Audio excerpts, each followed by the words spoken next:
Environmental impacts on our coastal communities have never been greater. From pollution to climate change, coastal communities are at ground zero. The Surf and River Report brings you the latest developments impacting our coastal communities. We'll talk with experts about how environmental pollution, development, and climate change is affecting our coastal and river ecosystems. It's all right here on the Surf and River Report.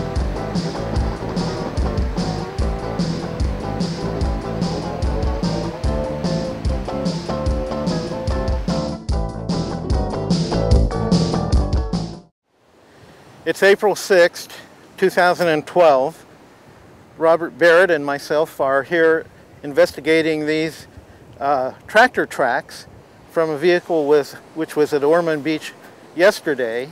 And we're trying to see if any of the tracks are close to snowy plover nest sites.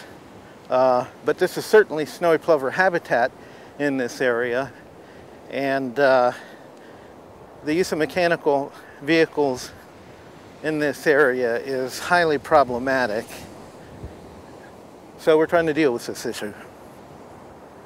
The alteration of the height of the sand berm by a tractor that drove through this area a number of times is really evident in this location because there are places where the tracks go down probably 12 inches, 14 inches below the height of the sand berm. And so these tracks have the effect of creating a ditch which could lead to water flowing through the tracks and into the ocean and facilitating the draining of the Ormond Lagoon, which we don't want to have happen. Well, we have located an area where tire tracks from the vehicle that was down here yesterday come within about 4 or 5 feet from the lagoon. And it can be a problem because these low tracks in this area pack down the sand several inches. And this is the kind of thing that could lead to the breaching of the berm. And I'm sure the operator was unaware of this, but it shows a need for communication about having vehicles in this area, which is very sensitive and could be influenced by the use of a single vehicle. Now we're in the area where the high surf is washing over the berm at high tide, and you can see no tracks, which is an indication that this activity is occurring. So that means that every time there's a high tide, it's putting water into the Ormond Lagoon, which means that the lagoon is very close to the height where it will breach and empty out into the ocean. And that shouldn't be happening this time of year. It's all due to the alteration of this area by the Watershed Protection District and the act of lowering the height of the lagoon mechanically. It completely upsets the natural system as it has evolved to work since the last ice age. Altering this environment in the course of just a couple of hours is so traumatic that it affects everything that lives in this lagoon.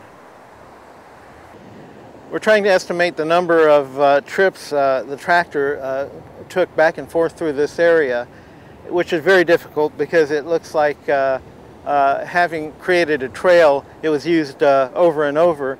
Starting with this first track, I can see there's 3 different tracks here. There's 4, there's 5, there's 6, there's 7, there's 8, 9, 10, 11, 12, 13, 14, 15, 16, 17. Well, obviously there are at least 10, maybe a dozen or more trips through this area by a tractor.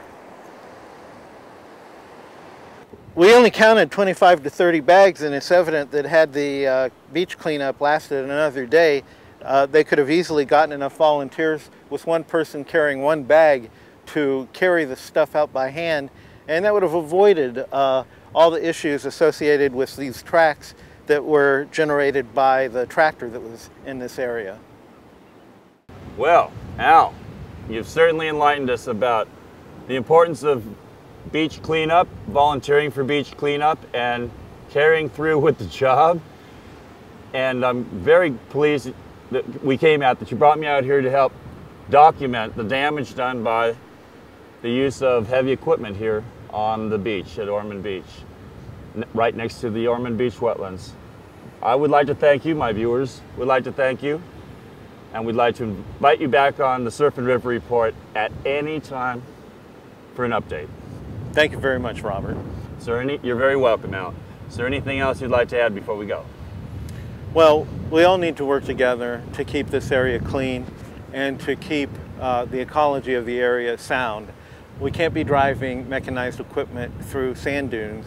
They're so delicate, it takes a long time for sand verbena and the other plants that are native to this area to establish themselves. And if we end up driving over those dunes, we're going to defeat the very purpose we're down here for, which is to try to regenerate the native species and the animals and keep this place beautiful for all of us.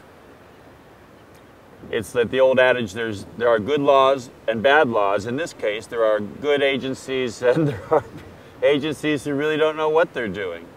Yes. And this was a classic example of miscommunication between city agencies, county agencies, the watershed district, people such as yourself, experts in the Wetlands Restoration Project. What would you have to say to any of those administrators right now, Al Sanders?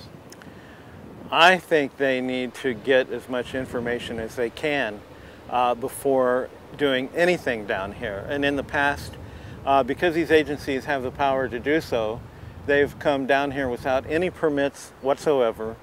They've acted as if they are above the law, and they've created great harm. In fact, my opinion is that the Ventura County Flood Control District, which was the prior name of what's now called the Watershed Protection District, has done more harm to the Ormond wetlands than some other characters that are somewhat infamous for polluting the area and engaging in other actions.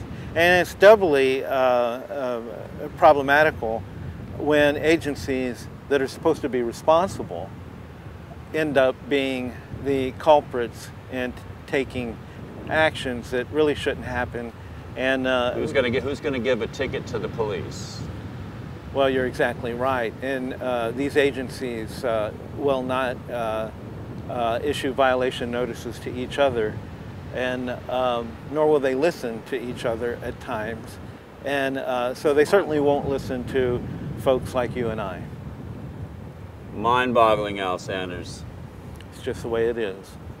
I want to thank you again for all your how many years of wetlands protection have you been working on the Ormond Beach Observer projects? It's like 22 years with Ormond Beach Observers. Thank you for your service to the environment and to the environmental community, Al. Well, I appreciate what Surf and River Reports are doing to help get the word out. Thank you. And thank you at home for viewing. My name is Robert Barrett with Alan Sanders, the Executive Director, Founder of Ormond Beach Observers. Thank you for watching.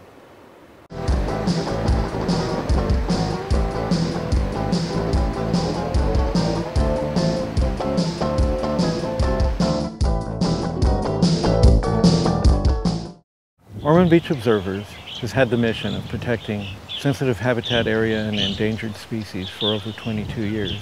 During that time, we've had many victories. We've had a few setbacks as well. We really need your help. If you're interested in helping us, you can send your donations, care of Ormond Beach Observers, to Post Office Box 1210, Port Hueneme, California, 93044. Thank you very much.